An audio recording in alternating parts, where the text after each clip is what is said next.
صلو علی الحبیب صلی اللہ تعالی علی محمد صلی اللہ علیہ وآلہ وسلم۔ اسلام کے دوسرے خلیفہ مراد رسول حضرت عمر فاروق اعظم رضی اللہ تعالی عنہ کے چند نصیحت آموز ملفوظات سماعت کرتے ہیں۔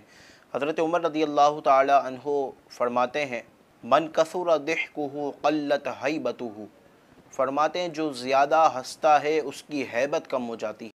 اسی طرح حضرت عمر فاروق اعظم رضی اللہ تعالی عنہ فرماتے ہیں من کثر مزاحہ استخف بالناس، یعنی جو زیادہ مزاح کرتا ہے، جو زیادہ مذاق مستی کا مزاح کا عادی ہوتا ہے، لوگوں کے نزدیک وہ حقیر ہو جاتا ہے۔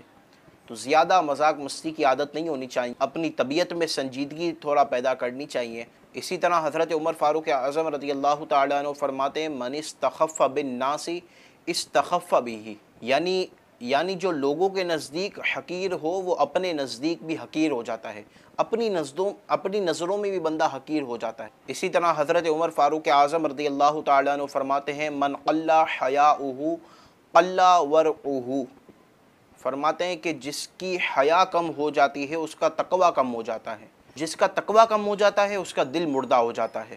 اسی طرح حضرت عمر فاروق اعظم رضی اللہ تعالی عنہ فرماتے ہیں کہ ان اللہ تعالی کتم ستۃ فی ستۃ، اللہ تبارک و تعالی نے 6 چیزوں کو 6 چیزوں میں پوشیدہ رکھا ہے۔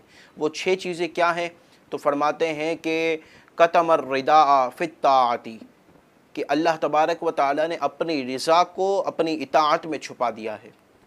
اور دوسری چیز کتم الغضب فی المعصیۃ، اپنی ناراضگی کو گناہوں میں چھپا دیا ہے۔ اور تیسری چیز کتم اسمہ العظم فی القرآن، یعنی اللہ تبارک و تعالی نے اپنے اسم اعظم کو قرآن میں چھپا دیا ہے۔ اور چوتھی چیز کتم لیلۃ القدر فی شہر رمضان، کہ اللہ تبارک و تعالی نے لیلۃ القدر کو رمضان کے مہینے میں چھپا دیا ہے۔ اور پانچویں چیز فرمایا کتم الصلاۃ الوسطی فی الصلوات، یعنی درمیانی نماز کو دیگر نمازوں میں چھپا دیا ہے۔ اور چھٹی چیز کیا فرمایا کتم یوم القیامت فی الایام، کہ یوم قیامت کو دیگر ایام میں چھپا دیا ہے۔ اسی طرح حضرت عمر فاروق اعظم رضی اللہ تعالیٰ عنہ فرماتے ہیں حسن التودد الی الناس نصف العقل، یعنی لوگوں سے حسن اخلاق سے پیش آنا نصف عقل ہے، آدھی عقل ہے۔